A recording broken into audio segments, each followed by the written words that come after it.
Hello everyone and welcome to Don't Be Bored, and welcome to another top 5 list, this time all about games that you shouldn't be buying at full price. It's mostly 5 reasons with an associated game for each of them. I'd really sort of go, yeah, don't buy that yet.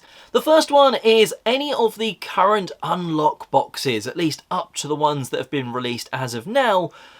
Why? These are fantastic escape room style games. I would recommend you going and getting these games.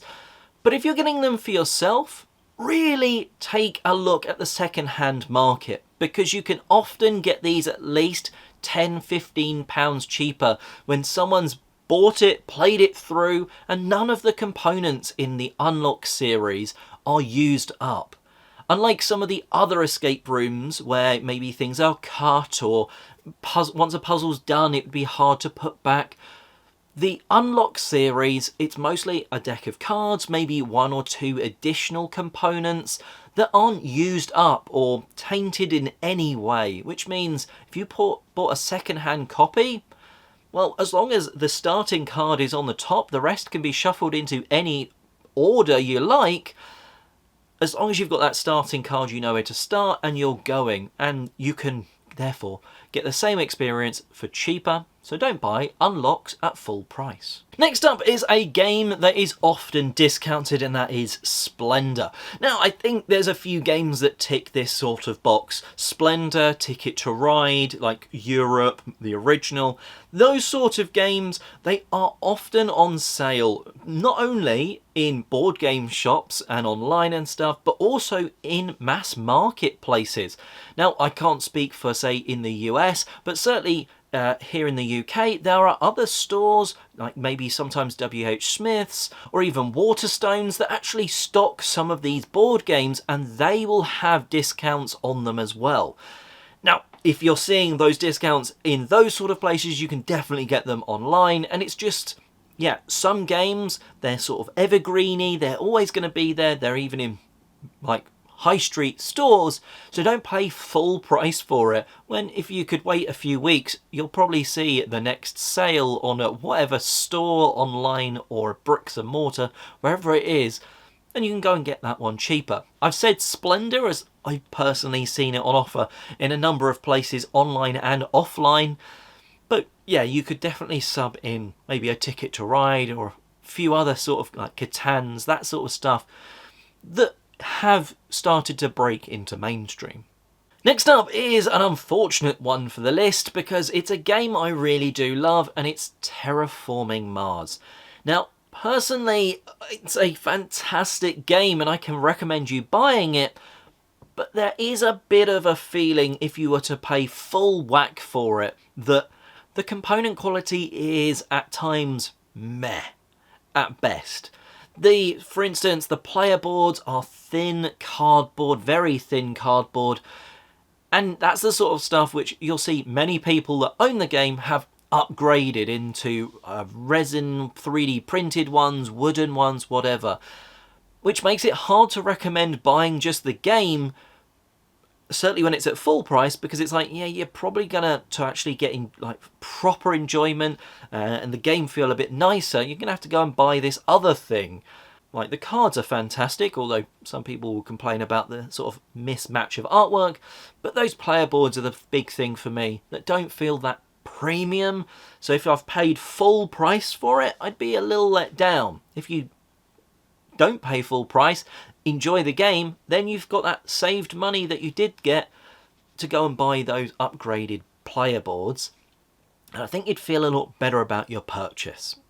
Still, I love Terraforming Mars, but I'd certainly be hesitant to tell anyone, yes, it's worth the full RRP. Next up is a game which I really am enjoying a lot at the moment. You've probably seen some videos on the channel, if you've seen some stuff here on Don't Be Bored recently, about Star Wars Unlimited. There we go. Oh, that's upside down.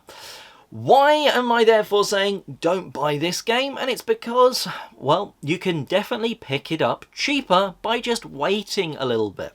The way this game works is every 4 months they release a new wave of cards, which is fantastic, And it means, well, certainly a lot of us go and rush out and buy brand new cards and play and get a good experience. You can even get 2-player starter sets. Now, but here's the thing. If you pre-order one of these, this is the 2-player starter set from set 3, you'd pay about £30. That was a month and a half ago, and you can already pick this up, not necessarily on offer, for £25. These boxes, their recommended retail price is about 120 quid, but you're not going to pay pretty much over £105 anywhere. I picked this one up in a sale, Black Friday sale, so yeah, it's, but with a code, that sort of stuff. I picked this up for £70. That's so much cheaper. I literally could have bought the starter set and this for the price that you would pre-order one of these for when it originally came out. Now, with set 1, that wasn't the case because they didn't print enough. There's a reprint coming soon. But with set 3 and set 2, to be fair, they had enough stock that the price didn't stay just super, super high. And there's a few games that you can do this, like realistically any board game. If you wait long enough, the price will come down.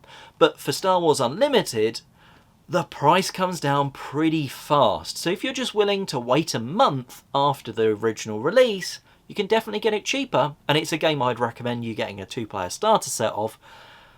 But go and get the first set, the second set, or even now the third set. Now it's dropped by maybe £5 or even potentially £10 off that price. Save money and still play a cool game. And last but not least, there's 2 games that really stand out for this one for me, and it's Seven Wonders or Sheriff of Nottingham. And it's because they've both got second editions when the first ones are basically the same. Now, if you can go and find one of those first original set ones of Seven Wonders or Sheriff of Nottingham, you're going to get pretty much the same experience. Maybe, a bit of visual difference. In fact, if anything, I like the original Sheriff of Nottingham, the one on my shelf, more than the look of the newer Sheriff of Nottingham. That's a personal choice, though. But if you can find one of those first edition ones, maybe someone is selling on, you'd be able to get that cheaper. Yes, there is also the case that the second edition, the new one, is going to be the one that's much more readily available. But there are games where get a previous version and you'll still have a lot of fun. But there you have it, a slightly different top 5 list. I know it's sort of games. I've pinpointed a few where it's like, don't buy this at full price in particular, but also hopefully some logics of why you shouldn't that you can definitely apply to other games. Like I said, for Splendor being discounted, you've got Catan, Carcassonne, a load of sort of games that Dobble, those ones that are in what I'd say mass market stores, just normal high street shops are now selling those. They do go on sale and stuff like that, and therefore you can pick things up cheaper, and cheaper means, well, more money left in your pocket for the next game, which is always good times. Let me know though, is there a game and the reason why you wouldn't buy it at full price? Let me know in the comment section below, and until next time, have a fantastic day gaming.